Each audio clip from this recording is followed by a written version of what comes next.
What's the best thing to eat with coffee? Cheese. Really? Yes, it's the best pairing ever. Really? What kind of cheese? Any kind. During the pandemic, when much of the world was shut down, I started a series called Kitchen Convos. These were Instagram live conversations with people in the food and drink industries around the world on how they were coping because many of their businesses had come to a standstill with social distancing and lockdowns. One of the coolest people I got to talk to was Isabela Raposeiras. She's a rock star Brazilian entrepreneur and founder of Coffee Lab in Sao Paulo. Now, at the time, Coffee Lab had been closed for more than 100 days. So Isabela told me how they moved their classes online, shifted to delivery, and thankfully their e-commerce business did really well. Coffee Lab is still doing amazing work today, but our conversation was so packed with coffee gems, like why you should eat cheese with your coffee, or what's the biggest mistake people make with coffee. So I wanted to do a little throwback to this kitchen convo with some coffee wisdom from one of Brazil's coffee pioneers. Let me know what you think. So guys, it's time for Kitchen Convos again, and this week we're going from my kitchen to Sao Paulo in Brazil. Coffee Lab is a roastery, it's a coffee shop, but most importantly, it's also coffee schools. So Isabela, you've described this, and I thought this was quite interesting because, you know, Brazil is the world's largest producer of coffee, one of the largest consumers of coffee, if not the largest consumer. But you felt like you had to educate Brazilian people about coffee. Why is that? Well, coffee is 500 years old, about that in the world, the consumption as we know. So it's a very young beverage, actually, compared to wine, beer, and spirits, and tea, which are thousands and thousands of years old. So coffee is very young, and specialty coffee especially is very young to the world. It's only about 50 years it's been that we talk about specialty coffee. So we have to actually talk about specialty coffee for everyone in the world. So the coffee shops, baristas, they're actually educators because it's specialty coffee is as different from everyday coffee as juice. You know, it's a totally different beverage, and the flavors and the aromas, they're completely different. So what type of, I mean, how does the class work or how does the course work? What types of things do you teach in your school? Is it how to roast coffee, how to brew coffee? Yes, we teach barista classes from beginners to advanced, and also roasting classes is one of our favorites because we love roasting. Because roasting, for you to be a good roaster, you need to understand the whole chain from the producer to the consumption and culturally wise consumption of coffee. So we teach roasting classes a lot. And home brewers, that's fun. I love teaching home brewers. It'd be super fun.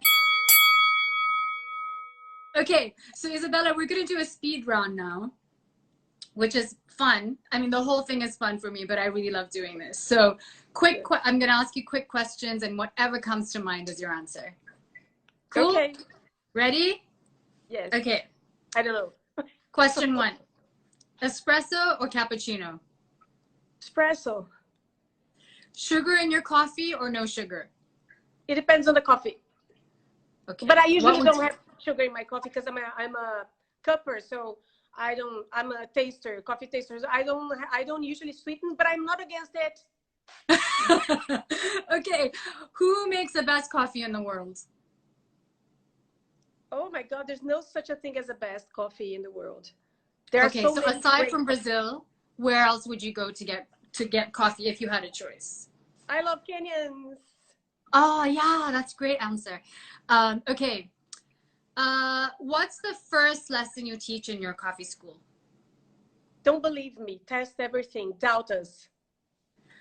What's the biggest mistake people make with coffee? Being too strict. Okay, interesting. Okay, I don't know if this is going to be blasphemy. I'm asking you. Oat milk, almond milk, regular dairy milk, or no milk? All of them. I mean, all of them. If the coffee is good and coffee paid the producer as well, any milk. Okay, so that doesn't even matter then, as long as the coffee's good. Okay, Exactly. what's the best thing to eat with coffee? Cheese. Really? Yes, it's the best pairing ever. Really? What kind of cheese? Any kind. Besides the blue cheeses, the kind of blue cheeses that are too strong, any kind. Any kind is the best pairing with Oh, I'm coffee. gonna try that. That's so interesting. Okay, It is amazing. And salty food goes better with coffee than sweet food, because interesting. specialty coffees is subtly sweet. And if you eat like a chocolate cake or any kind of sweet or ice cream or chocolate, it kills you, it numbs your tongues for the perception of coffee. So if you eat salty things, coffee gets even better and sweeter. So it's very interesting pairing. Ah, I never would have thought of. This is why we need to come and take lessons from you. Okay, so I don't drink coffee. I'm learning from you. I'm a tea drinker. What coffee should I have for breakfast? What kind of coffee should I have for breakfast? If you're a tea drinker, try to go for the geishas from Panama. Okay. They have very oolong or Earl Grey notes. Interesting. And when they are well prepared, they're very complex white flowers, and you're gonna love it. I mean, the geishas from Panama, if they're well roasted, they're amazing. What form of coffee should I have after dinner? Like espresso, cappuccino, what form of coffee should it be? It depends on what you had, but I always think that coffee should come before dessert. So coffee, in my opinion, should go right after the last salty course. Yeah. And then you have a little bit of cheese with coffee, and then dessert, and then a cigar. This is blowing my mind. Try that. I love the cigar touch too. It works so much better. And is there any type of coffee you would never drink? I try not to drink coffee that exploits the human beings and environment. I try to avoid it. Do you ever go to Starbucks? Yes, sure. Oh, you do? What do you order in Starbucks? I usually try to order the blonde roast. I didn't even know what that is. Yes, they have a blonde roast, which is a little lighter than what they used to do, and they're reserve stores. Their reserve stores are very, very good.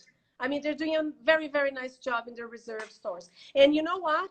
They're very strict coffee buyers. In 2001, I used to work for the only farm in Brazil that supplied coffee for Starbucks, and they're very strict, and they know exactly what they're doing. Oh, that's interesting. That's good to know. Do you drink tea?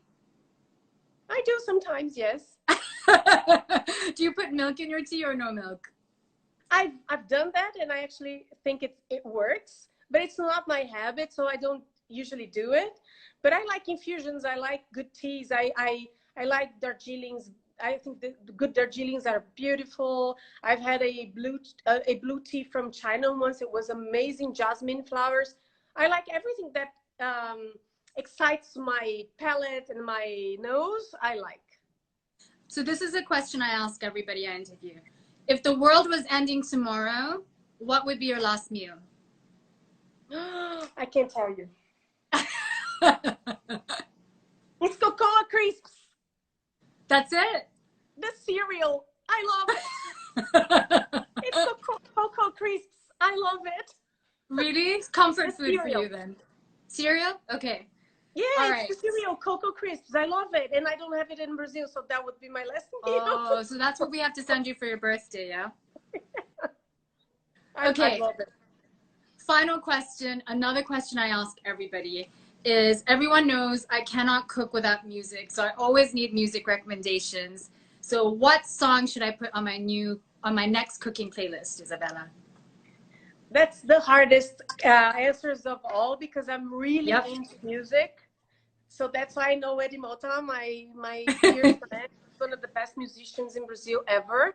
And so that's a very hard question to answer. And I thought of that so much. My playlist, please, the whole thing, the whole Brazilian playlist song, it's full of, because Brazilian music's so rich. We have such Diverse. amazing musicians and composers and arrangers and they say arrangers? I mean arrangement people Yeah, and yeah. musicians, and we have, it's such a rich culture in Brazil music, and I love so much. My father used to be a musician. I mean, he was a musician. He died. My sister is a Oh.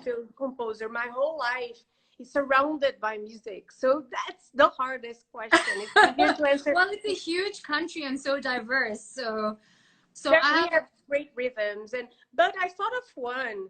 I thought of one that I like very much. It's Passaredo. Let me write here. okay. It's not my favorite at all, but I love this music because this song, because it was composed by Chico Passaredo, Buarque. everybody. Chico Buarque is one of the best here in Brazil, one of our main composers, either songs and lyrics. He's very good. And this song, it's the whole lyrics is Brazilian birds. The whole lyrics. Lovely. That sounds Brazilian lovely. birds. And Everybody's the arrangement, we're gonna all download it as soon as we're done and have yes, a I listen. know. Do you say arrangements? The arrangements, they're Yes. amazing, and the musicians and the rhythm is very Brazilian. So I think it's a good option. Okay. But And it's very hard. I feel like I'm betraying so many. but listen, we're not betraying anybody because we had a treat because you sent me your playlist and I'm gonna share it with everybody. And I know I'm gonna be playing it all the time for dinner, lunch, breakfast, all day long because I love Brazilian music as well. So thank you. And Isabella, I cannot thank you. What a delight. My family is messaging that they want to adopt you. And it's been Can such I a answer? treat and such a pleasure. I don't know if we have Yes, time, but can I answer one of the questions that I of saw that I think course. it's important? Yes. Somebody asked about our what about the capsules as because they're garbage. I don't know the word they Let me used look was for it. Yeah. yeah. What about recycling capsules? Right. Aluminum capsules, they're 100% recyclable. And the plastic ones, it depends. But look, people, I know the United States is good on dealing with garbage, better than Brazil. But if you stop to think how many beverages and things, I mean, mono doses, one dose of Mm-hmm. things like yogurt, Mm-hmm. sodas, juice, and beer, and you have throughout your day so many single beverage things and garbage. So you make a lot of garbage in your day, and the capsules are just like the lid of a bottle. Mm. If you, so if you think there are some capsules that they carry inside of them better coffees that are sustainable, that pay producers better. So I think it's a good trade, if you will, because Okay. coffee is better for your health than most of the sodas and most of the Mm-hmm. treats and beverages. Coffee is full of antioxidants. It's good for a lot of things health wise. So if you have to choose for a capsule which is less garbage and healthier, it's a healthier beverage, and it takes more care of the whole supply chain. So that's my argument. I always tell people that behind your cup, if it's a specialty coffee and small roasters and roasters that are engaged, probably the producers all there back there behind the cup is being well paid or more fairly paid. And that's so important because people, the coffee business, commodity coffee business is so exploiting, and it's not beautiful. So try not to go to commodity or mainstream because the whole chain is not being well treated. So if you can, try and go to small roasters and local and specialty coffee, not just because of the flavors, but because of the whole respect thing. Of the people you're supporting. That's a great tip.